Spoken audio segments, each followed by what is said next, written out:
Hey everybody, welcome back to Huge Sports. This is Power Play, and we're joined, as always, by Chris Minsky. Chris, how you doing? I'm doing great, Brian. How are you doing? Playoff hockey is upon us. Yes, I'm doing quite well. It's been a minute since we talked, so I figure we can start this off with what was the story of the second half of the season for the Boston Bruins? For the Boston Bruins, the story of the second half of the season was just fighting for the division. We've been locked in a close race with the Rangers too for the East and for the President's Trophy. Unfortunately, we did not get either of those. Um, but the second half too has been the Bruins on a juggernaut of sorts going through. But of course, it wouldn't be Bruins hockey without some nail biters, losing games in overtime. Yeah, so after last season, where they're extremely dominant, they lost a decent amount of players. They had a lot of shakeup to come back and to have this strong of a season. I guess to people who are not Bruins fans, are they just like super annoyed with the Bruins at this point? I mean, it's to the point where I think people are just jaded to the Bruins being so good. Um, we weren't as dominant this year as we were last year, but we were still one of the dominant teams. We only lost the Atlantic by a point. Um, but yeah, people are just sort of jaded to the Bruins being good. I think they hate us, the Bruins fans, more than they do the actual team. Yeah, and I think that's fair. Oh yeah, Um, we suck when we're yeah, good. yeah, it's fine. It's Boston fans in general, very braggadocious. We embrace that. I think, anyways. So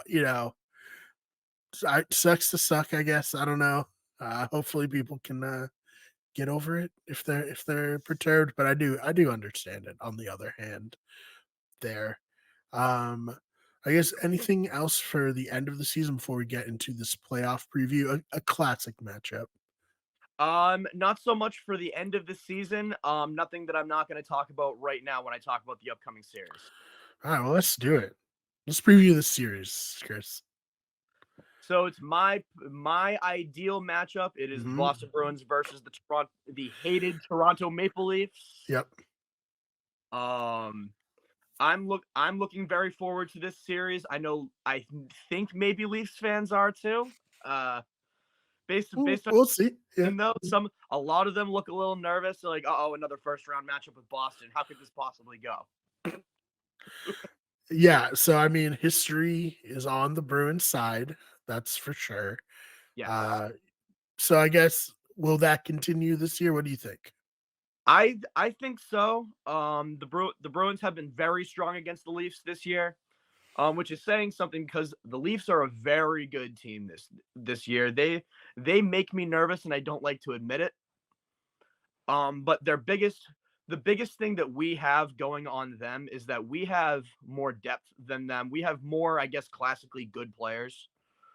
While they're sort of relying all on Austin Matthews, who's coming off just an amazing season, like as probably the biggest Austin Matthews hater in the world. Um, I have to his season this year was very good. He got 69 goals, which is almost unheard of. Yeah. Nice, of course. I hate to say it, but nice. Nice. Um, so he is definitely a threat coming from the Leafs, but their weaknesses have always been defense, has always been goaltending. They can get rid of Ilya Samsonov all they want, but their goaltending's still gonna suck. Um, but I think we have the depth. Yeah. So I mean, are there any players that you're looking for the Bruins to step up here to really make a name for themselves outside of the players that you would expect to? I mean, yeah, I mean, if you hadn't just said that, I would have said David Pastrnak kind of needs to step it up a little bit. It kind of seems Okay. like on a downward spiral. All right, well, let's talk about that for a sec. What's been the issues here? David Pastrnak, he's obviously the best goal scorer on the Bruins, which is fantastic. But lately, he's been on kind of a slump. He hasn't been he doesn't hit the net when he shoots. He misses the net constantly. I need him to work on his accuracy because I can just imagine he could probably have 70 goals if he hit the net every time he took a shot. Right. So I guess his play has been a little bit sloppy, and I'm not looking, and that makes me nervous going up against the Leafs. But as far as like the new guys, I think Morgan Geekie is gonna have a good series. He's been very good all year. Trent Frederick was just named seventh player. He's gonna be a force. I think. I like the physicality he brings to the ice. The Leafs are not a physical team, Mhm. but I think that's another edge that we have on them. And a guy like Trent Frederick, I think, is gonna step up for that. Awesome. So, if you had to give a prediction, what do you expect to happen here?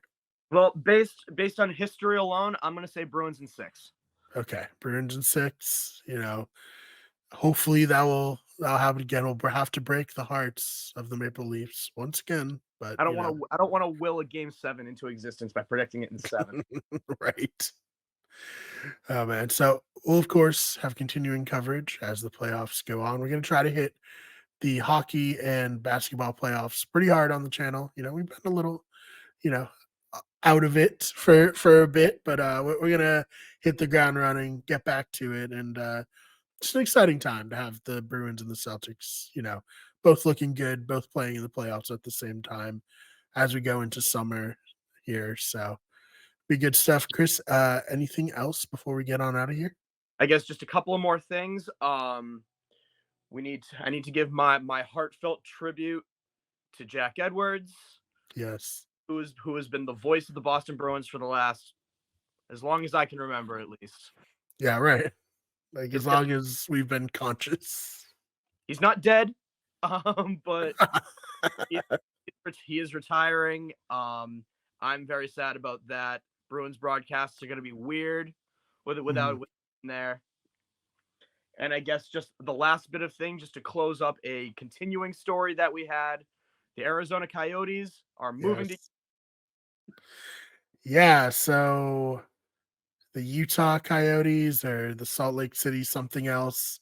We'll see what happens. Well, of course, Chris, you've been all over the story as it's been developing. I feel like it's been like 2 or 3 years that this has been like a slow moving, like I don't know, like a On the giant left, boat like crashing into the shore, just like very slowly, where it's like there's nothing we can do. It's right? gonna crash. We just have to be there when it does. But yeah, Smith Entertainment Group in Salt Lake bought it. They're going to be the Utah something or other. They haven't named the team yet. We just know it's going to be the Utah something. Yeah, dude, I saw the funniest tweet where it's like they can't name it the Miners because they cannot have a Predators versus Miners game, regardless of the spelling. And I was like, dang, that's fair. That's very fair. So probably won't be the Miners, but we'll see what they pick. Nope. I'm still hoping for the Bees Mm, or for like the Swarm or something like that. I think that'd be a good name for them. I heard somebody maybe say the Blizzard. The Utah that'd be Blizzard. good. Yeah, that'd be good. I saw I'm someone still else I'm still say on like team, but the I'm also Yetis, but yeah, the Yetis would be good. I think I saw the Storm and Mormons. the Storm and Mormons. Love that.